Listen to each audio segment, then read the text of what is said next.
दोस्तों, आए दिन इंटरनेट पर कुछ ऐसी घटनाएं वायरल होती रहती है जो देखने या सुनने पर आपको अंदर तक हिला कर रख देती हैं। और ये कहानियां इतनी ज्यादा विचित्र होती हैं कि इन्हें सुनने और देखने के बाद कई बार तो हमें भी अपनी आंखों और कानों पर विश्वास नहीं हो पाता। और इसी वजह से ऐसी हैरतअंगेज घटनाओं को आपके सामने पेश करने के लिए चैनल फाइनेस्ट लिस्ट ने आपके लिए एक नई सीरीज की शुरुआत की और उसमें अभी तक एक पार्ट बनाया। उस पर आपका प्यार और अगले पार्ट की बढ़ चढ़कर डिमांड को देखते हुए आज एक बार फिर से हम लेकर आए हैं viral stories on internet part 2। और अगर आप हमारे चैनल पर नए हैं तो सब्सक्राइब करना भी जरूरी है। ये सबसे पहली घटना पश्चिम बंगाल के हुगली डिस्ट्रिक्ट में घटित हुई, जहां पर एक डिलीवरी बॉय ने हैवानियत की सभी हदों को पार कर दिया। जानकारी के मुताबिक आपको बता दे, उस डिलीवरी बॉय का नाम विशाल वर्मा था। दरअसल विशाल वर्मा ने एक दो नहीं बल्कि लगभग 66 महिलाओं को ब्लैकमेल किया और फिर बाद में उन्हें ब्लैकमेल करने के बाद उनका बलात्कार किया। और इस काम को विशाल वर्मा नामक युवक ने कैसे किया, इसकी पूरी जानकारी वहां की पुलिस ने दी। और फिर बाद में पता चला ये डिलीवरी बॉय महिलाओं से बाद में फीडबैक लेने के लिए उनको वीडियो कॉल करता था और फिर इसी दौरान वो महिलाओं की अश्लील वीडियोस और फोटोज भी बनाता था। फिर बाद में उनको उनकी ही फोटोज और वीडियोस दिखाकर ब्लैकमेल किया करता था।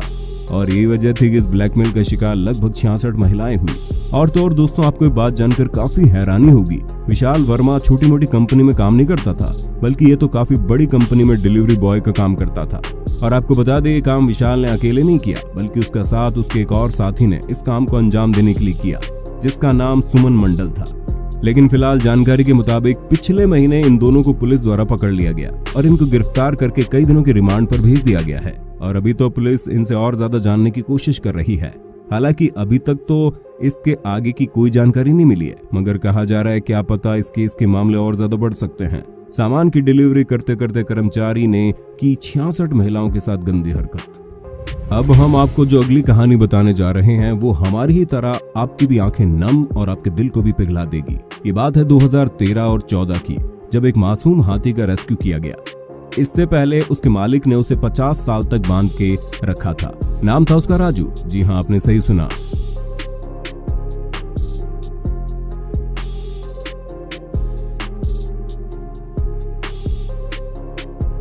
जब वो सन 2013-14 से 50 साल पहले छूटा था, तब उसे एक व्यक्ति द्वारा उसकी मां ने छीन लिया था। जंगली हाथी राजू एक बार किसी के हाथ में गया तो फिर आगे से आगे बिकता ही चला गया। अंततः राजू उत्तर प्रदेश के एक आदमी के हाथों बिका। उसे तब उम्मीद थी कि उसके पिछले मालिकों की तरह उसका ये मालिक उस पर कोई अत्याचार नहीं करेगा और चंद पैसों के लिए उसका फायदा नहीं उठाएगा, मगर अफसोस ऐसा नहीं हो पाया।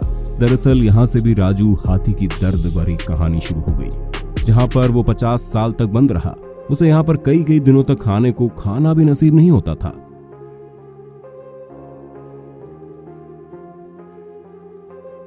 दरअसल दोस्तों, राजू का मालिक नशेड़ी था। वो शराब बहुत ज्यादा पीता था और अपने शराब पीने की लत की वजह से उसके लिए पैसा जमा करने के लिए वो राजू को पर्यटन स्थल पर ले जाता और उसे वहां पर अजीबोगरीब करतब करवाता, जिससे लोग प्रसन्न होकर उसके मालिक को राजू के नाम पर पैसा देते। मगर घर आकर वो पैसे राजू के नाम नहीं बल्कि उसके मालिक के नाम हो जाते और वो ना तो राजू को उन पैसों से कुछ भी खिलाता, ना ही खुद ढंग का कुछ खाना खाता। बस दिन भर शराब पीता रहता। वो राजू को भूखा रखता था और उसे सड़क पर खुले में छोड़ देता।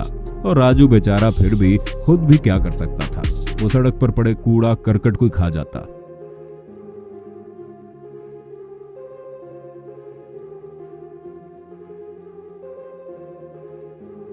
उसका गलत असर उस पर जल्दी देखने को मिल गया, जहाँ पर वो पहले से ज्यादा कमजोर होने लगा। उसके नाखून बहुत बढ़ चुके थे। अच्छा खाना ना खाने की वजह से राजू बीमार पड़ने लगा। और अब जब राजू उसके मालिक के किसी काम का नहीं रहा, तो उसके मालिक ने उसे अपने घर के पिछवाड़े में मोटी मोटी जंजीरों से बांध दिया। जंजीरों से बंधा राजू अब वहां से हिलडुल भी नहीं पा रहा था।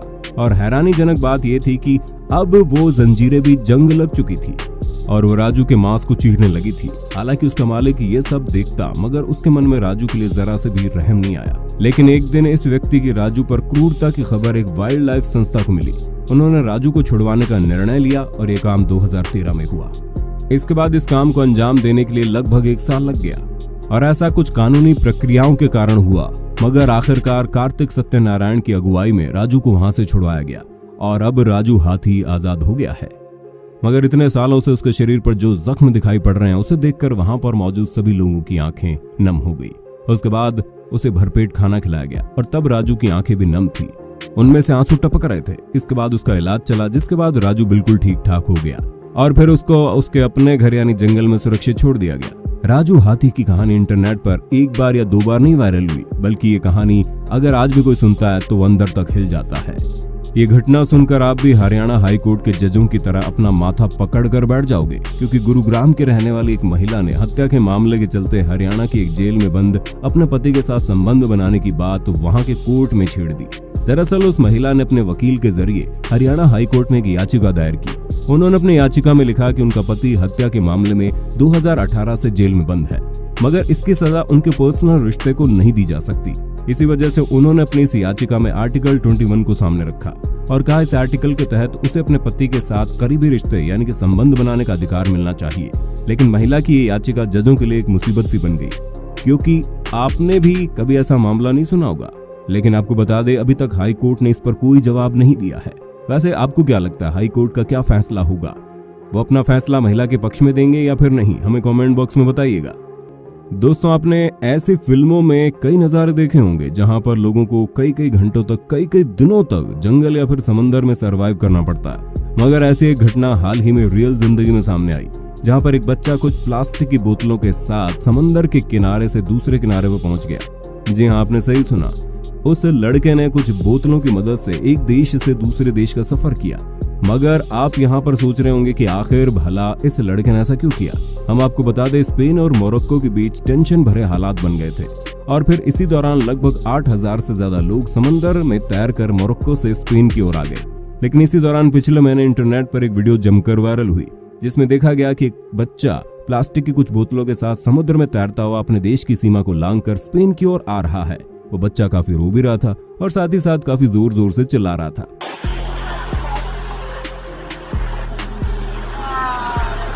और फिर ये लड़का किनारे पर पहुंचा तो फटाफट से भागकर वहां मौजूद दीवार से कूदकर शहर में एंटर करने की कोशिश करने लगा। मगर वहां पर मौजूद सैनिकों ने उसे ऐसा करने से पहले ही रोक दिया और जब उससे ऐसा करने से पीछे की वजह पूछी गई तो वो कहने लगा, मैं वापस से मोरक्को नहीं जाऊंगा, मैं ठंड से मरना सही समझूंगा मगर वहां पर कभी नहीं जाऊंगा, मेरा वहां पर कोई नहीं है। हालांकि इसके बाद बच्चे के साथ क्या हुआ उसकी अभी तक कोई जानकारी हमारे सामने नहीं आई है, मगर बच्चे का दुख जाहिर करती ये वीडियो कई लोगों का सीना चीर गई।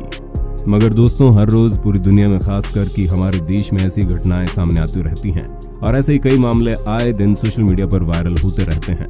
आशा करते हैं viral stories on internet video का पार्ट 2 आपको पसंद आया होगा। सीरीज को जारी रखने के लिए कमेंट बॉक्स में पार्ट 3 लिख देना। धन्यवाद। दोस्तों, अगर वीडियो अच्छी लगी हो तो लाइक कीजिए, अपने विचार नीचे कमेंट में जरूर दीजिए और अगर आप हमारे चैनल पर नए हैं तो सब्सक्राइब करना भी जरूरी है।